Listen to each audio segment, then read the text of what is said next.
দারুণ ম্যাচ, উত্তেজনা, প্রত্যাশার বারুদ দর্শকদের মনে। তবে দিন শেষে একমাত্র প্রাপ্তি বিরাট কোহলির সেঞ্চুরি। প্রাচ্যের সবটুকু আলো নিজের করে নিলেন, ছাপিয়ে গেলেন ভারত পাকিস্তান দ্বৈরথকেও। যাবতীয় সমালোচনার জবাব দিয়ে ফর্মে ফেরার জন্য ঠিক এই ম্যাচটাকেই বেছে নিলেন কোহলি, যেখানে লড়াই হয়নি কোনো হাই স্কোরিং ম্যাচ। যেটা হয়েছে সেটা শুধুমাত্র বিরাট শো। শেষ পর্যন্ত হিসাবটা ছিল ভারতের জিততে 2 রান লাগে আর কোহলির সেঞ্চুরির জন্য লাগে 4 রান। খুশদিল শাহকে 4 মেরে কোহলি সেই সেঞ্চুরি পেলেন। ছুটে এসে তাকে জড়িয়ে ধরলেন অক্ষর প্যাটেল। ভারতীয় ড্রেসিং রুম মেতে উঠল জয়ের উৎসবে। রোহিত শর্মার দলের হাতে তখনও বাকি 6 উইকেট ও 45 বল। বিরাট তার 51তম ওয়ানডে সেঞ্চুরির দিনে ওয়ানডে সংস্করণে ইতিহাসে তৃতীয় এবং ইনিংসের হিসাবে দ্রুততম ব্যাটসম্যান হিসাবে 14,000 রানের মাইলফলক ছুঁয়ে ফেলেছেন। পেরিয়ে গেছেন সময়ের অন্যতম সেরা এই ব্যাটার। পাকিস্তানের বিপক্ষে আজ চ্যাম্পিয়ন্স ট্রফির ম্যাচটি যখন খেলতে নামেন, তার নামের পাশে 13,985 রান।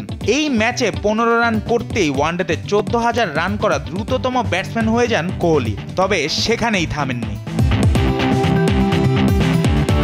এতদিন এই রেকর্ডটা ছিল সচিন টেন্ডুলকারের। এই ডানহাতি 350 ইনিংসে ওয়ানডেতে 14,000 রান করেছিলেন। তাদের দুজনের বাইরে এই সংস্করণে 14,000 রানই অবশ্য আছে আর একজনের। শ্রীলঙ্কার কুমার সাঙ্গাকারা 378 ইনিংস খেলে এই মাইলফলক ছুঁয়ে ফেলেছিলেন।